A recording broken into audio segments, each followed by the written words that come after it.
Hello, friends. Welcome to episode 1236 of the Locked on Hawks podcast. I am your host, Brad Rowland, coming to you on a Tuesday in mid-May. And today's podcast is brought to you by PrizePicks. Check out PrizePicks.com right now. Use the promo code NBA or go to the App Store, download the app today. PrizePicks is daily fantasy made easy. And today's show is actually a two-parter. Part one that you're watching or listening to right now with myself and Tyler Jones. And then part two, also with Tyler Jones, a free-flowing conversation as always with myself and Tyler. We have a lot of fun talking about the Hawks and the big picture stuff and the details and all that fun stuff. Tyler's always a fan favorite on the podcast. He'll be coming up momentarily. There's one piece of news here at the top of the show, though, because the NBA announced on Tuesday morning that the Hawks will be facing the Milwaukee Bucks in two games, exhibition style, preseason games, in Abu Dhabi on October 6th and October 8th, the first time the NBA has ever played games in the region. That'll bring some fanfare for the Hawks nationally and internationally. Not a bad thing for the organization by any means. Not a ton of details right now on beyond the dates. Tickets not on sale yet, for instance, but you can sign up if you want to get updates. The NBA website has some sign-up details there for the exclusive one-of-a-kind details when they come out. Just for the record, Abu Dhabi is about actually 8 hours ahead of the Eastern time zone, so it's kind of a safe bet. Those games will be played midday-ish in the Eastern time zone. So obviously, something keep an eye on there. It's a Thursday and a Saturday in October. They're preseason games, clearly, and this could impact the rest of the schedule for the Hawks. Oftentimes, not always, but in recent years, when teams go overseas to Asia or Africa or Europe for games, they will come to training camp a little bit earlier. And that usually sort of gives them a little bit of a buffer zone for travel and all that stuff. So the Hawks might report before everybody else does. We'll see on that. No details yet on that. But usually in like September, late September, teams start gathering for media day and training camp, et cetera. The Hawks could be a little bit before that, but perhaps this time around. So I probably won't go to the game, to be honest with you. It's one of those things. It's a lot of travel for that. And of course, I'm sort of a self-employed kind of operator on this kind of a space, not going to be paid for by anybody else besides myself. But should be a lot of fun to keep an eye on that. And I'm sure they'll have some extra eyeballs on the Hawks in October for varying reasons, both from to see what the roster looks like, of course, but also just the extra fanfare. I'm sure they'll have some national TV coverage of this stuff, NBA TV at bare minimum, etc. So that'll be what's coming up in early October. And then at some point, we'll get the rest of this preseason schedule and, of course, the season schedule to come after that. So it's still early in the process, but the NBA got out ahead of this one a little bit on Tuesday morning and announced that. So Hawks Bucks twice in Abu Dhabi in October. Okay. With that out of the way, we'll get to myself and Tyler Jones. Again, this is part one of two. So please, in your podcast player, check out for part two at the end of part one. Go ahead and flip over to part two. It's meant to be consumed at the same time if possible. So there you go on that. It's offseason, though. We're trying to spread the content out a little bit for you, not go an hour plus on one episode if I can help it. So keep that in mind. And thank you for listening to the podcast as always. And please subscribe to the show on your podcast platform of choice. With that said, we'll have the intro right now, and when I come back, it'll be myself and Tyler Jones talking about the Hawks, the offseason, the future, and much more. You are Locked On Hawks, your daily Atlanta Hawks podcast, part of the Locked On Podcast Network. Your team every day.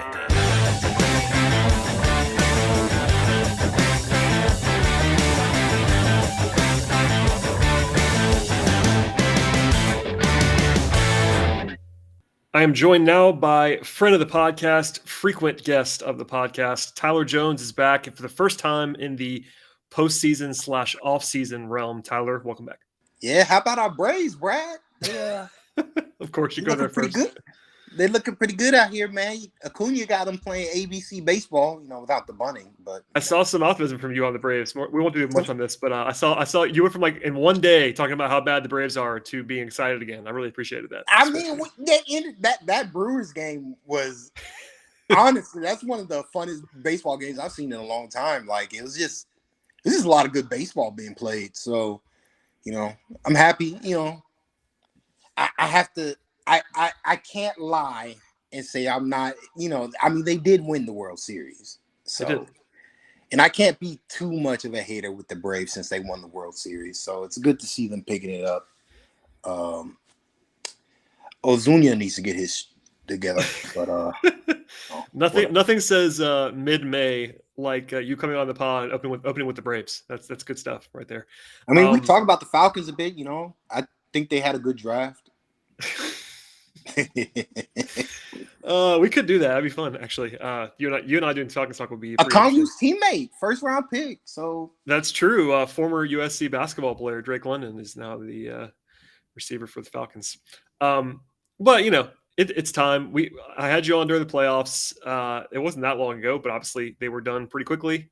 After that, the Hawks were, and as often when you and I talk, I don't really know where this is going to go for the most part. But I wanted to talk to you. I know you were excited to get some takes off, and also we can kind of talk about what happened this year a little bit, and then also look ahead to what's to come. Because I've had some guests on, I've had people on, and like that's kind of we're in that period now, especially without the Hawks being in the lottery where we're basically looking back to look ahead for the most part. But I mean, what's on your mind? Like, how did things go at the end for you? Obviously, it was not good by any stretch of the imagination. But where's your brain at with the Hawks now?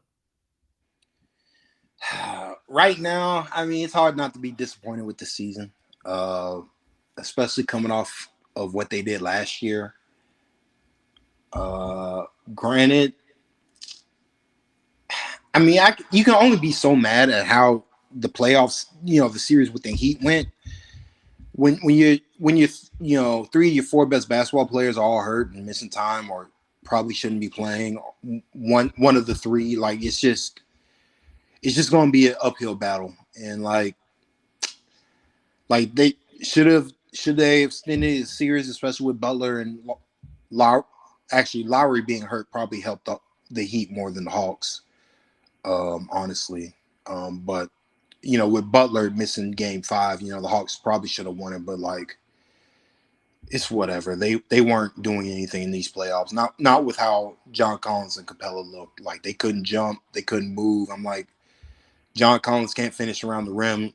That's when I'm like, well, what are we supposed to do? Rely on Gallinari now? And it's like Gallinari can't defend.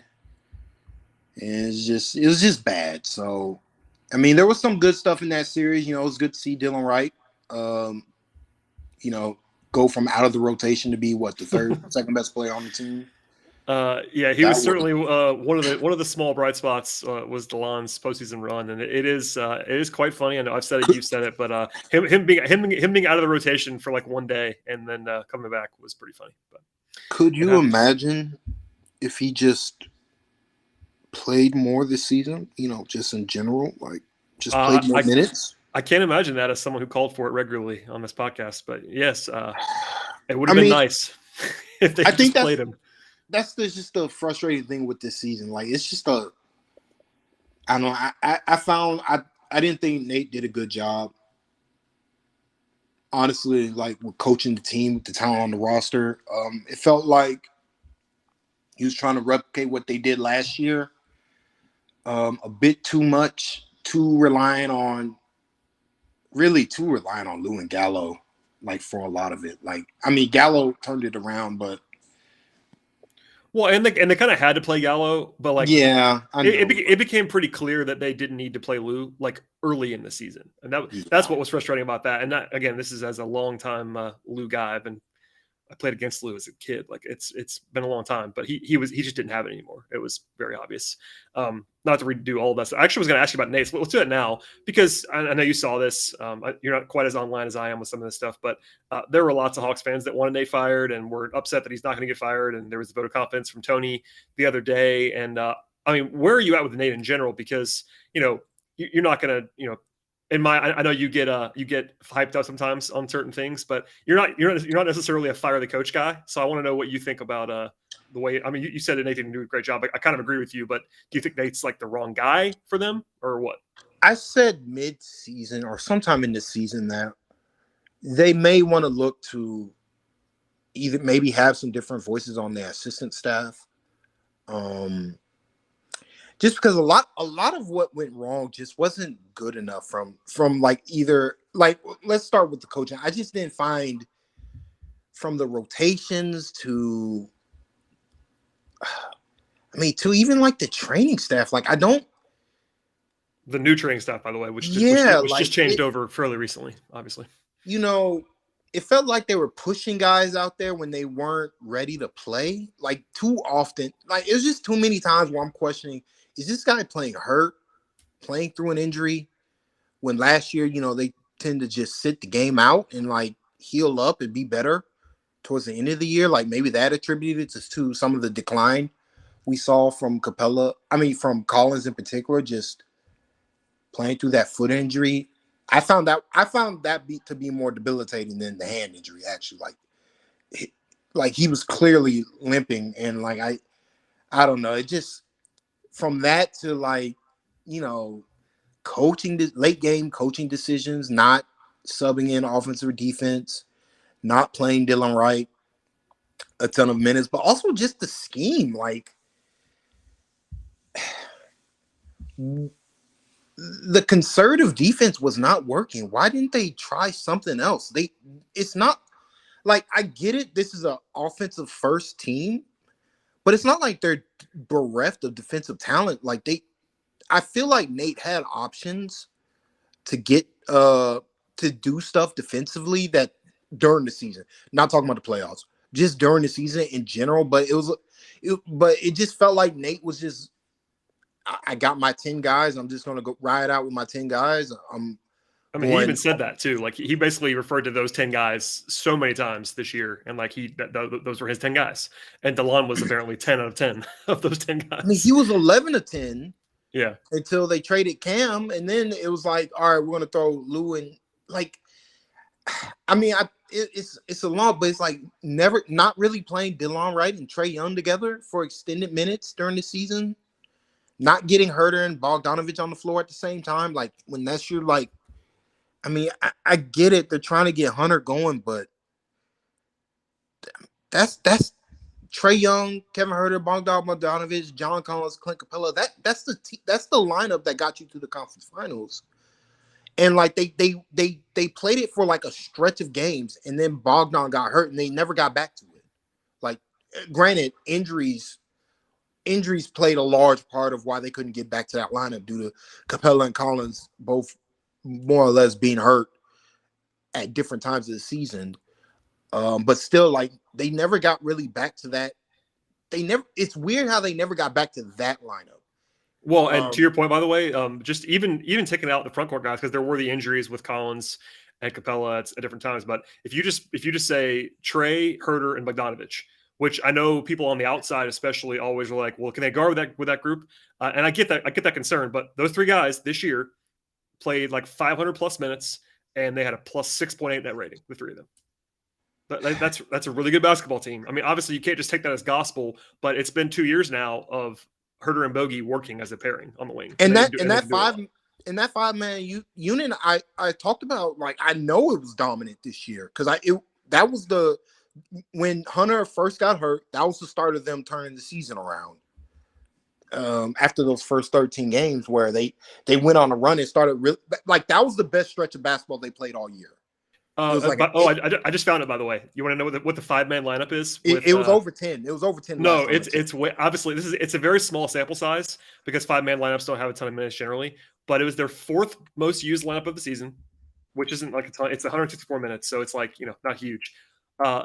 Young, Herter, Bogdanovich, Collins, and Capella were plus 30.8 per 100 possessions. Brad, I don't know if people remember. They started so poorly. It was like a 4-9 start, but like literally after DeAndre Hunter got hurt, they inserted Bogey into the starting lineup, and that unit destroyed teams in ways that they never got back to.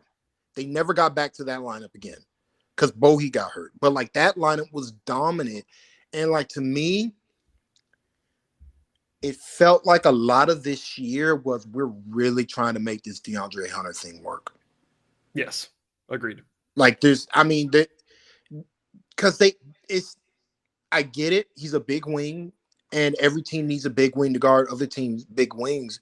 And like we talked about how the perimeter defense was so bad and all this and that, and I'm like, yeah, but look at this roster. This is an offensive first team. Why not just go with your best guys instead of trying to force DeAndre Hunter into working? It felt forced to me with Hunter, and like it's just something in his game on both ends that just doesn't mesh with the rest of this team. Beyond just his production, like I want to put that aside. The way he plays, Brad, I don't think meshes well with the rest of these guys. But now it feels like, but they at the same time they kind of need him to be if they want to be a contender, he has to be on that level. You know, he has to be Mikal Bridges like, or even, you know, somewhere around that. But I just don't think he has the talent to do that, particularly on defense. Like, it's hard, bro. It's just tough to be a good defender in this league if you don't rebound, you don't get steals, you don't get blocks, and you don't disrupt plays. Like, you can only be like, I'm like, he's a one position, like he can't guard bigs, he can't be the low man. And it's like, well, when Trae Young is on your roster, you kind of need everybody to be able to do something on defense. You know, it has to be a bit more at least if he's one of your better defenders. We'll have more with myself and Tyler in a moment, but first, a word from our sponsors on the show today, and the first of which is PrizePicks. If you're looking for a daily fantasy option this year, check out the award-winning app at PrizePicks. PrizePicks is daily fantasy made easy. I know that I love it, and I know that you will as well. It's so easy to use. That's part of the appeal at PrizePicks. All you have to do is pick 2 to 5 players and over on their projections. Win up 10 times on any entry. It's just you have to project the numbers. An entire entry can be made just a minute or less. It's that easy, and it's that timely. PrizePicks is also safe and offers fast withdrawals, which is huge. And PrizePicks offers props almost anything you can think of. That includes points and rebounds, assists, even steals. And they have mixed sports entries as well. If you're into MMA or soccer or baseball, any kind of sports, pair that stuff together in terms of your knowledge base, use those skills at the same time. And for limited time, PrizePicks has an exclusive offer for our listeners only, and it's an absolute no-brainer. $50 for free if a player on your first PrizePicks entry scores even a single point, and all you have to do is use the promo code NBA. That's right, exclusively offered to Locked On fans. Sign up today, use the promo code NBA, get $50 for free on a player if that player scores at least 1 point. Yes, just 1 point on the first entry, $50 for free. Check it all out today at PrizePicks. Today's show is brought to you by Athletic Greens. My schedule's pretty crazy this time of year and really all the time. I started taking Athletic Greens because I actually was trying to be healthier, have more energy, want to see what all the fuss was about with Athletic Greens. And now I've been on it for a while, and AG1 is what I'm taking for months, and I really love it. AG1 does not taste like a typical thing that's super healthy. I really look forward to actually taking AG1 each and every day. It's the first thing I have when I wake up, and just one delicious scoop of AG1 from Athletic Greens. You're absorbing 75 high-quality vitamins, minerals, whole food source superfoods, probiotics, and adaptogens to help you start your day on the absolute right note. And they have a special blend of ingredients that supports your nervous system, your immune system, your gut health, your energy, and gives you the ability to focus and recover. And AG1 costs less than $3 a day. You're investing big time in your health. It's cheaper than cold brew. That's something that I definitely can attest to. And AG1 also supports better sleep quality and recovery, as well as mental clarity and alertness. And right now, it is time to reclaim your health and arm your immune system with the convenient daily nutrition that AG1 and Athletic Greens provides. It's 1 scoop of water in a cup every day, and that's really all you have to do. No need for a million different pills. It's something to look out for your health to make it even easier on you as well. Athletic Greens has a great offer for us, and that is they'll give you the free 1-year supply of immune-supporting vitamin D and 5 free travel packs with your first purchase. All you have to do is go to athleticgreens.com/NBA network. Again, that is athleticgreens.com/NBA network. Take ownership over your health today and pick up the ultimate daily nutritional insurance. Tyler, keeping on that a little bit, I know I'm not trying to talk about Hunter necessarily, but one of the things about just the reality of the season was that he, I know you're lower on him than I am in general, and I'm not like over the moon at this point either, but like he just wasn't very good this year, which I think most people that are rational can sort of look at the numbers and look at the advanced stuff and look at the eye test and kind of agree on that. But I do wonder, like, I'm with you that they were trying to get him in there and trying to use him as much as possible. But also, like, he had to play a lot of 4, and you mentioned it earlier, like the fact that he doesn't really rebound and all that stuff. And this is kind of the thing that was kind of similar to Taurean Prince. They're different players, but there was always this push for Taurean Prince back in the day to play a lot of 4, and it's like, well, he doesn't rebound, so you can't really play him at the 4. And they had to this year because Collins was hurt, because Gallo was out sometimes, etc. But even if you're like very pro DeAndre Hunter, they just kind of need another guy that can be a wing. I mean, that's something we talked about a lot during the season, but not that Cam was good, because he wasn't particularly good last year. But once they traded him away, DeLon Wright was their 4th wing, but as we talked about before, they didn't really like to use him as that. Like, they just kind of need more on the wing in general, which I've been saying a lot, but it really is the case between the injury to Bogey, between his defensive lapses this year. Herter was fine, but didn't take a huge step forward either. They just didn't have enough on the wing, and that's like a very broad statement, but I wonder if you agree. Like, do they just need to have better wing play? Because that's what I think that kind of is their biggest individual issue, is just kind of better wing play. Yeah, and this is just another thing. Like, I really wish they tried harder to get Jalen Johnson into the rotation. I know just, Hawks fans agree with you. it's tough watching. I mean, I'm not watching playoff basketball, but you see all these teams. These are rookies playing in conference finals games, like starting, and it's because they get, they're not in the closing lineup. I wasn't asking Jalen to be in the. I'm just asking him just to get some burn. There were some games against the Rockets, against the Magic, like just throw them out there. Like, well, the example, by the way, is actually your pseudo hometown Memphis Grizzlies with Zaire Williams, who like. Zaire Williams was not a great, by the way, Zaire Williams was like not a great college player and was supposed to be kind of far away. And he's been in the rotation in the playoffs for the Grizzlies. Like, and he's not like lighting the world on fire, but that's a guy who was similar in terms of prospect pedigree to Jalen, similar in terms of having kind of a rough freshman year to Jalen, and was playing on a team that's still playing in the playoffs. Like, and he's been a key piece for them. But Brett, Jalen was, when he played, Jalen was actually, he played solid. You know what I mean though. Like just a kind of a weird season, not a bad. But my point is like Zaire Williams was bad. Was bad in college. Objectively a bad basketball player his freshman year. Now he's starting in the semifinals for a 50+ win basketball team in the Grizzlies, who gives them credit. They play their young guys and that's just, it's like the Hawks somehow went from the quote unquote deepest team in the league. Like we talked about this in the preseason, how they have too many guys to we end the playoff series with Nate only playing 6 guys basically. I mean 7 for sure. I mean, and in fact, and by the way, one of those 7 was DeLon, who was supposed to be like he's a veteran on an expiring contract. It wasn't like he's a core piece of the team on paper. He ended up being good for them, but and really it was just the Cam trade. Clearly as we talked about before, Capella and Collins were not healthy in the playoffs, and that certainly matters. But, as far as guys who were supposed to be part of the group preseason, the only guy that wasn't around in the playoffs was Cam. And Cam was traded, months earlier, but it wasn't like they had huge like absences that were, long term. They kind of had all their guys. Granted, some of them were in a reduced state, but it wasn't like they had just huge atrophy either. And that just goes to my point is like, the wing being an issue was an issue all year.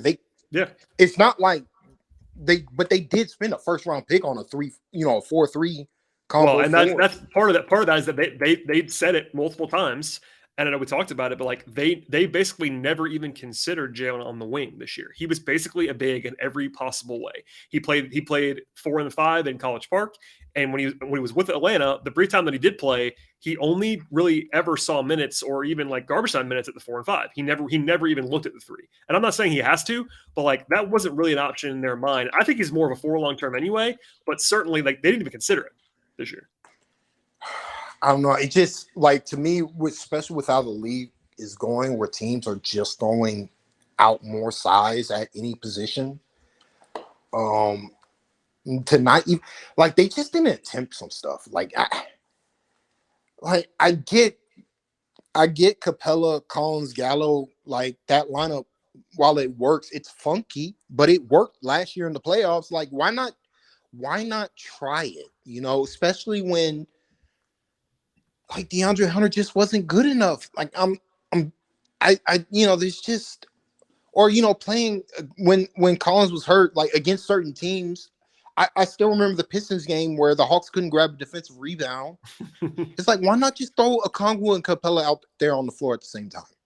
They did it once all year. Remember that one time they actually did it? And it was like for 5 minutes, but it wasn't. They literally did it once. But Brett, it doesn't need to be for – I don't need them to play together for like 20 minutes of the game like they do with Collins and Capella. Just get some stability out there against certain teams who you're better than, but you're just losing the possession battle. Like, it's just like Nate never tried anything all the way up to the playoffs. Like, into the playoffs, it's like you're literally watching Collins struggle to get up and down the floor. We're not going to the NBA Finals. Can we at least throw Jalen Johnson out there just to see? Like, the Heat are not playing any athletes outside of Bam Adebayo and Jimmy Butler. There might be an advantage there if you throw Jalen out there just as a pace changer, just somebody to throw out there that they have to acknowledge as a lob threat. Since Collins and Capella couldn't do it, like give Trae Young a chance. I have a stat, by the way, on Jalen Johnson. And look, I was not someone during the year that was like screaming about him not playing. I do understand it because rookies are bad, all that stuff. But he should have played more. And here's a crazy stat. Solomon Hill, my guy, he got injured in early December, like very early December, which is like within the first quarter of the season, and he was a role player before that, etc. Solomon Hill played more minutes for the Hawks this year than Jalen Johnson. Oh man, Solomon Hill, he had a season-ending injury, and then was traded, and he played more minutes than Jalen Johnson did for the season. And by the way, Johnson did play more minutes than Kevin Knox did by 8. Like he basically played the same amount of minutes as Kevin Knox, who was traded for midseason, is not a part of the future. And clearly there were times when Nate openly chose Kevin Knox over Jalen Johnson. Like in terms of like we have a rotation spot to fill because somebody's hurt. We're going to play Kevin Knox instead of Jalen Johnson. I know there's the whole TLC thing too, but TLC is like a pure wing. Kevin Knox was playing the 4 ahead of Jalen Johnson. So yeah, the Kevin Knox experiment that went over real quick. But I mean that's the point. It's like you're giving Knox a chance, but you're not going to give the first round pick that we. Is it just as simple as being a rookie? I think it really might be. I mean, obviously it's not really that simple, but maybe it actually is. Maybe Nate's just like, all right, rookies, no thanks. I don't know. It's wild. I would love to get some truth serum on Nate in particular and just be like, is it just the fact that they're rookies? Like, because Okongwu, they built the roster this way last year, but they had to play Okongwu, and they did. Once he was healthy, he was a rookie, but he had to play, and he played. Now, he didn't play a ton. There were times where he was out of the rotation, but for the most part, when he was back and healthy, he was in the rotation on at least a fringe level. Yeah, but if you remember, Schlenk was like, yo, you got to play this kid. Well, that's what I mean. I wonder if it was like it just took that. Well, and also, again, roster building wise, they built the roster last season to where they kind of had to play Okongwu. There wasn't another guy for him to play. And now you could argue this year that was kind of the same thing with once Gallo was out or once Collins was out, like they were still choosing other guys over Jalen, but they could have, coming into the season, I did try to warn people that he wasn't going to play just because look at the roster, look at the coach. He ain't going to play him, and he didn't play him, but it was still frustrating. We're spending a lot of time on this, but it's like, I know, but it just speaks, it speaks to a large point where it's like Nate didn't really try anything different because it's the innovation part. He's not innovative. It's the lack of innovation from his rotations and the lack of innovation what they're doing defensively. Well,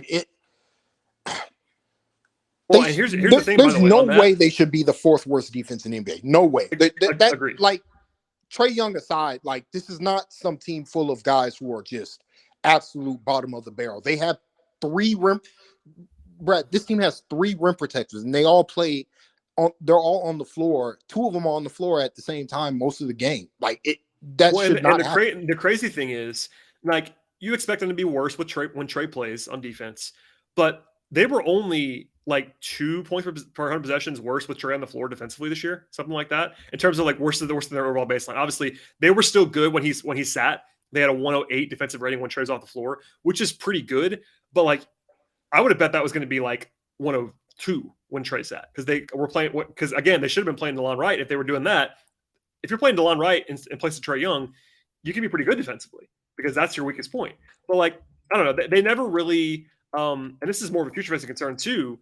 But like, I actually wonder a lot what would happen if they were to move Capella and try to go with Nate coaching Okongwu, because this is only a one part of the calculus. But if you're using Okongwu as your guy, as your primary starting center, using a super conservative defense doesn't actually make any sense. With Capella, it makes perfect sense in some ways because he's awesome at that kind of stuff. He's a great drop defender, rim protector, all that stuff. Like, part of the thing about having Okongwu is that Okongwu can fly around the floor and be, he's 6'8". He moves like a forward. And I don't know if like it'll change things if that actually happens. It may never happen. I have no idea. But if they were suddenly without Capella for a while or trade or whatever, would they go more aggressive? I don't know. I'd be interested to see it. We'll have more from myself and Tyler in a moment, but first, a word from our friends at betonline.net. BetOnline is fantastic. It's May right now. Baseball season is actually here and running at full steam at this point. And of course, the NBA playoffs are also running each and every night with a jam-packed slate of games.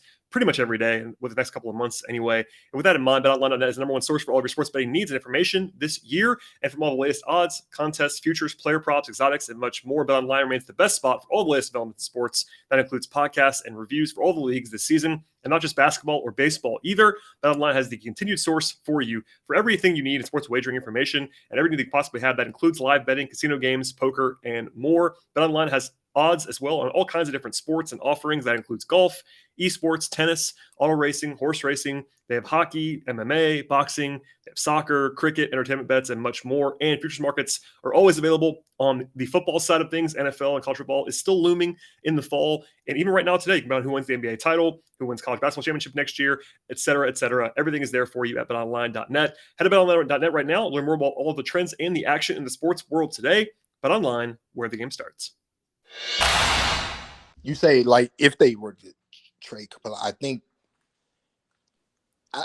watching Giannis a bit in these playoffs, just Giannis highlights. I don't know how the Hawks beat that Bucks team. So, and I'm like, maybe they need to break up the Capella Collins front court. Right? Oh, look at that. Look at Howard Jones making waves on my podcast right now. Because I'm assuming that means a Capella trade, because I can't imagine you advocating for a John Collins trade on this podcast. I mean, I'm not advocating for a Collins trade on two fronts. One, he's my favorite player to watch, and two, like, I don't know where his trade value is, because I think it's pretty good. I mean, it's good, but like, what are you getting for him? Well, right? That's the real question, and people always ask me this, and it's a good time to do it. I'm not a big fake trade guy. We'll probably do a fake trade podcast at some point. But with Collins, there's this notion, and in Hawks fans that don't like Collins as much as you do, and as much as I do even, is like, oh, this guy's got this terrible contract. It's like, no, like, they could move Collins in a half a second if they wanted to. Like, it's not about that. He's still on a good contract. It's not like a super heist anymore because he's making $25 million a year, but that's a movable deal. But to your point, like, trading Collins doesn't solve the problem on itself, because you have to replace what he does for you. And I understand Jalen Johnson might be good, but if your plan is to trade John Collins and just turn the reins over to Jalen Johnson, that's not a plan in terms of right now today, trying to be good. And Gallo's either a free agent or he might be a free agent in the near future. So they have to, like, also get a power forward back. Like, if you're trading somebody else, it might be a little bit easier. Like, let's say if they're trading Capella, and I'm not saying they're going to do this, you could be a little bit more aggressive because you have a Kongwa in your roster. Like, exactly. You don't have to have a center back for Capella if you trade him. If you trade John Collins, you have to have an explicit plan to fill that spot. And for me, it cannot be Jalen Johnson 30 minutes a game next year. That's not. I mean, maybe that'll be the case long term if Jalen becomes awesome, and he might be. But, like, for next year on a team with Trae Young and a team that with Nate McMillan that's trying to win, you got to have a starting quality power forward. You don't have one if you trade Collins. Yeah, that and I think you could probably just get more from Capella, just because I think the center market is like, teams need centers in ways they don't need. Like, they just don't need like a two-way power forward. Like I think just the positional value. Let's take who's the better basketball player, just positional value. I think what Capella does can transform a basketball team. Like, if Capella were inserted into the Hornets, I knew you were going to go there, but you're right. He cleans up so much of their issues defensively. I mean, there are other teams in the Hornets. Like, honestly, I think the Grizzlies could use Capella.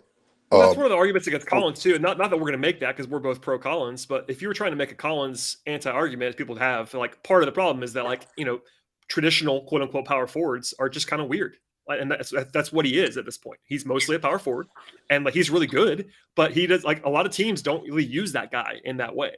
And Capella is an easy plug and play, which is kind of what you're saying. Like, basically any team that does not already have, like, Rudy Gobert on it, exactly. Would like to have Capella. He's good. I think that's my larger point. It's just like, with Collins, just teams that are trying to win probably have their forward rotation down pat, like, where they don't, like, that spot is usually reserved for the Kevin Durant's, the the Jason Tatums, Jaylen Brown types in this league where, you know, what Collins does is kind of a bit of a throwback, but it's also like every team knows he's good, but they don't need him as much as they need somebody to grab rebounds and protect the rim the way Capella can. But like to me, even though I understand, like intuitively, I understand Capella's the more valuable basketball player. I do think he limits what the Hawks can do on both ends of the floor, offensively and defensively. Like, if you're like, why do the Hawks always only run pick and roll? I think a lot of it, I had this epiphany. I was just like, do they run that play because it's their best play, or is it because Capella really can't do anything else? Like, you can't have Capella set screens for Collins because nobody guards him. Like, no team was guarding Capella off the ball this year except for a lob threat. And then teams are just switching on to Capella. And I mean, Capella long-term scares me. I don't know if he scares you, Brad, just long-term, like beyond the injuries. I mean, he shot 47% from the free throw line. Well, yeah, I mean, there's lots of reasons to be a little bit concerned, especially because he locked. I mean, we talked about it at the time, but the Capella extension wasn't terrible, but it is risky because you're committing multiple years to a guy who was already getting up there in age. He'll be 28 soon, and that's not super old, but he came in the league young, 2014 draft, and like he has to be physical and explosive to do what he does on both ends of the floor. On offense, I know there's this there's this narrative in Hawks fans that he's like a terrible offensive player, which is just not true at all. He's still a great lob threat. He's still really fast getting down the lane, but like the finishing has gotten a little bit worse for sure. And also his free throw shooting, like you said, went back to like early Houston levels this season, which is not what you want to see.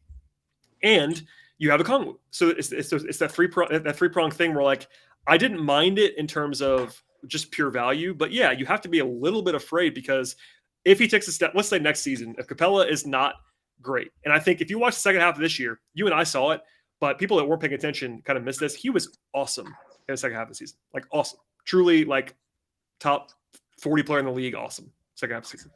But if he has some issues next year and then you try to trade him, the value is gone and you're stuck with him for, 2 more years after that. So like there is a little bit of a tightrope they have to walk with all of the center stuff because at the same time, Okongwu, you don't draft a guy like Okongwu at number 6 overall to be your backup center. Like that guy's supposed to be your long-term piece when you draft him.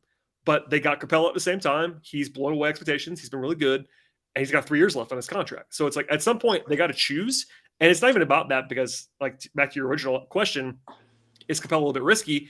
I think he kind of has to be just because he does rely on his physicality. And if that deteriorates at all, he's not 7'2" either. Capella is big, but he's not 7 feet tall. He's like a 6'10" center more than like, he's obviously a lot bigger than a Kongwu, but like, he's not going to be 7'2" and just like being able to dominate just on pure size.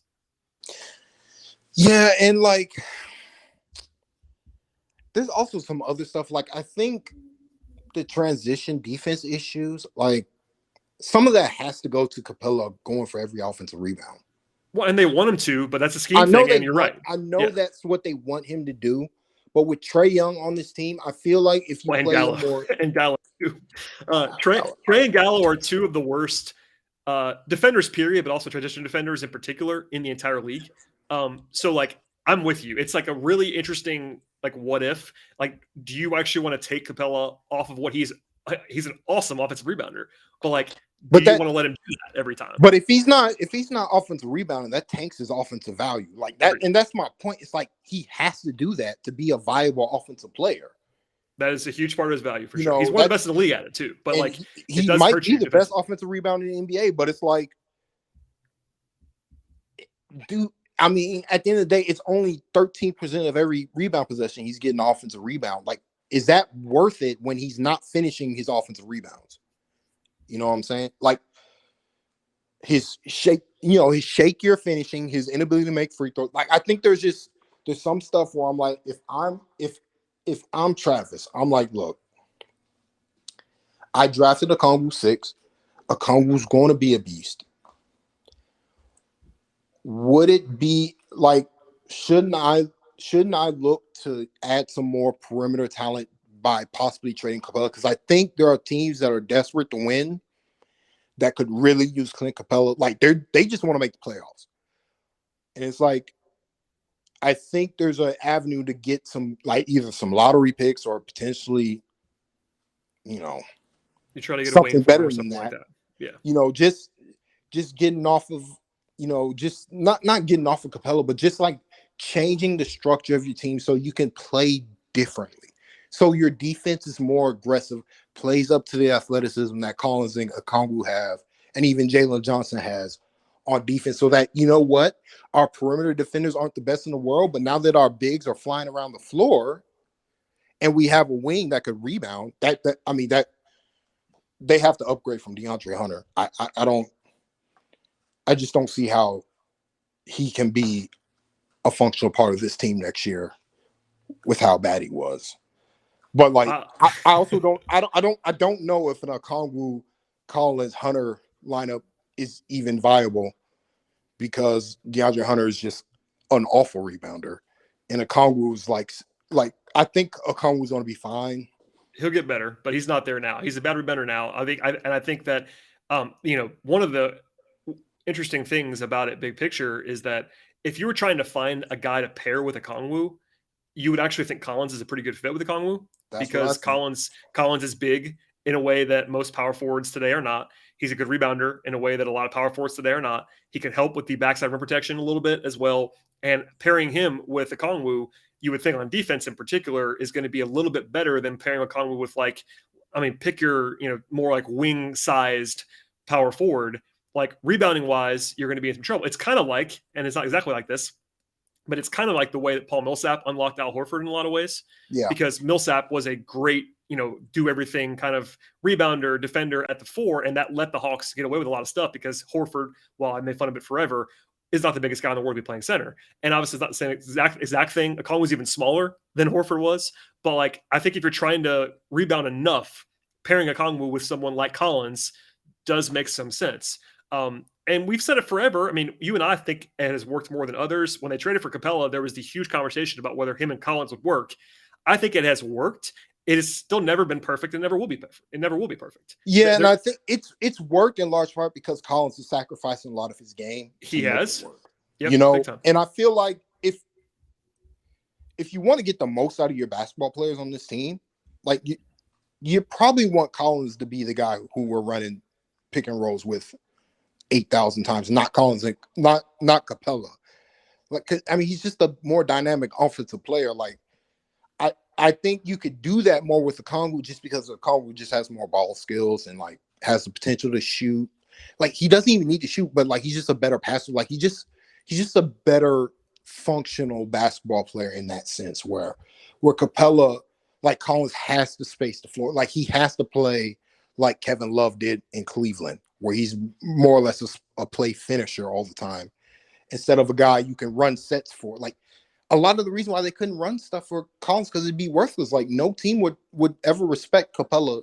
Like, they would just double off Capella's man and Capella just or Okongwu. That's the thing. Like, both of those guys can't shoot right now, and that makes Collins' life difficult. Yeah, but the difference is with Okongwu, like, at least he's got like a hook shot floater game. Like, sure, Capella doesn't even have that. I think that's my bigger point. Is like, Capella is just lob dunks or layups around the rim where he's gotten better as a passer too, but like that doesn't really draw.